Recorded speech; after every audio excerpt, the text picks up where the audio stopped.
Unit 3, Transport. Lesson 5, Listening to.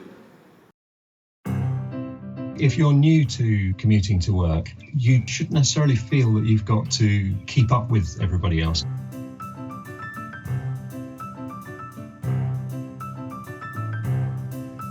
Knowing where you're going before you set out is one of the keys to being confident, particularly if you live in a city. Generally, there's a maze of roads. Most of them are very quiet, and you can find yourself a lovely route. You have the same rights and responsibilities as any other road user. They are set out in the highway code. But also, when it comes to priorities, don't assume that just because something's bigger than you, you have to give way to it. Don't ride in the gutter. It might feel safer to be closer to the edge of the road, but firstly, that's where all the glass and the grit and the drain covers are. It also encourages drivers behind you to think about overtaking you when it might not be safe to do so. And you never want to be within a door's width of a parked car. The door could open, so you are much safer a bit further out. You're also more visible, you're more in the eye line of the drivers, so they're going to be more conscious of you there. That sort of brings you on to communication with other road users. You need to let them know what you're going to do before you do it. If you can make eye contact with drivers, who knows why, but it just works. And they know that you're about to do something. If the road is going to get narrower, that's a prime situation where you need to move out to indicate to them that it's not safe to overtake me at this point. If you're going up the inside of a queue of traffic and you know that there's a side road coming up on your left, one of the drivers might have given way to somebody who wants to turn across you. So that's the sort of situation where you just need to keep your wits about you. Particularly, I would say, just keep your wits about you at junctions. If an incident is going to happen, then it's likely to be at a junction. Try to avoid roads that large vehicles are likely to use. But the number one rule to remember around large vehicles is that they have much worse visibility than the average car driver. So whether it's stationary or just moving slower than you, do not go up the inside, because the chances are they won't be able to see you, and that puts you in danger. When those drivers are just passing you, it can feel a bit intimidating at first. And if you've been doing everything that I've said about making sure that you're visible, they will give you space. But if you're feeling very, very nervous about it, then pull over and wait until they've gone. Cycling in rural areas is beautiful, but generally speaking, you won't have such a choice of routes. So sometimes those roads will be a bit busier. On particularly tight country lanes, it can feel a bit strange sometimes to be cycling effectively in the middle of the road. But drivers will hopefully understand why you're doing that.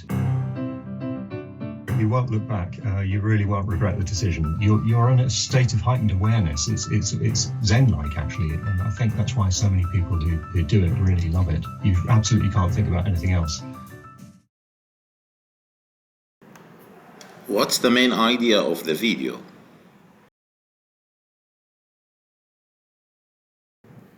Now read the following sentences, then match the words with their definitions.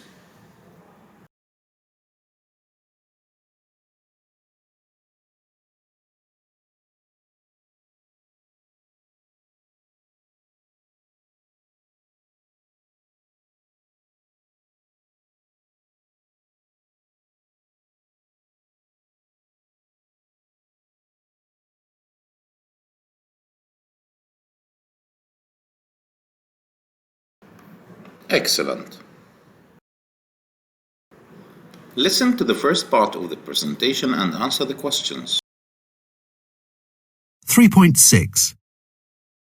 Hello everyone. Thank you for being here today. Welcome to the first meeting of Wheels to Work. As you know, the goal of this group is to make our city more bicycle friendly. Specifically, we'd like to make it easier for people to cycle to work. Cycling to work is good for the environment and it provides great exercise.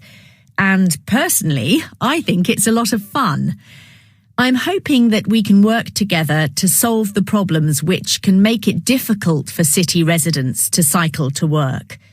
Today, I'm going to talk about a few of those problems and share some ideas for solving them.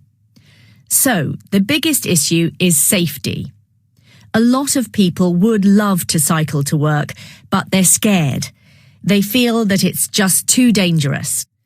This is because there's a lot of traffic during rush hour, when most people drive to or from work, and there's very little space for cyclists. Many of the cycle lanes we have are too narrow, and some of the busiest streets don't even have cycle lanes. What's more, many drivers don't have respect for cyclists. Cars sometimes even drive in the cycle lanes to pass other cars. Of course, if a car hits a bicycle, it's going to injure or even kill the cyclist. A second issue is storage. Many people don't have a safe place to put their bicycles while they're at work. They worry that if they leave their bicycle outside, it'll get stolen. Also, it'll get wet when it rains and might get damaged over time.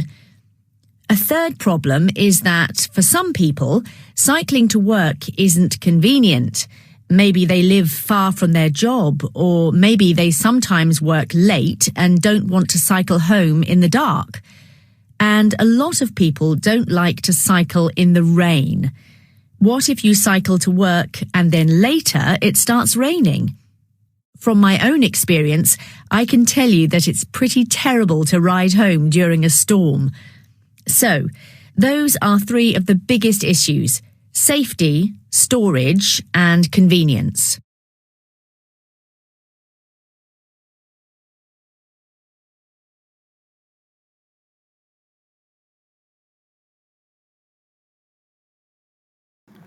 Listen to the first part of the presentation again, then take the problems the speaker mentions.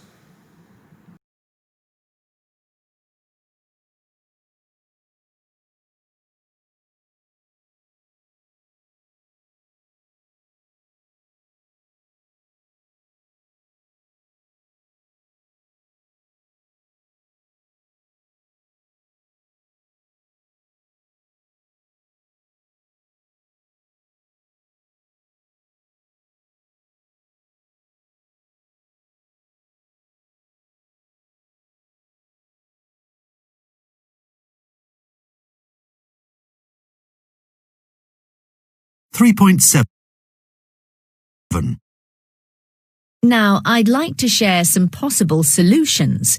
First, to improve safety, I'd suggest that police officers give big fines to drivers who break the law by driving in a cycle lane.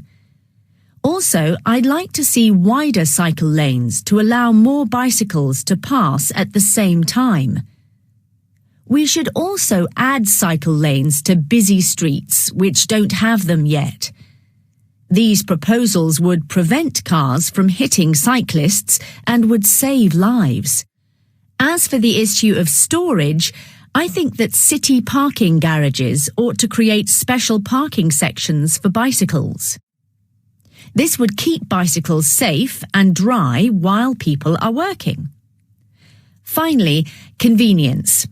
In my opinion, we should make it easier to take bicycles on public transport. For example, we could put cycle racks on the outside of buses. That way, people wouldn't have to cycle at night or in bad weather. And people who live far from work could cycle part of the way to work and take public transport the rest of the way. As a result, more people could cycle to work. Well, thank you again for listening to my ideas. I hope this is the beginning of a conversation about how we can make this a great city for cyclists. You can pause the video to read thoroughly. Don't forget to do your assignment. Repeat the lesson whenever you need to. Don't forget also to write your answers in the book. Thank you. Goodbye.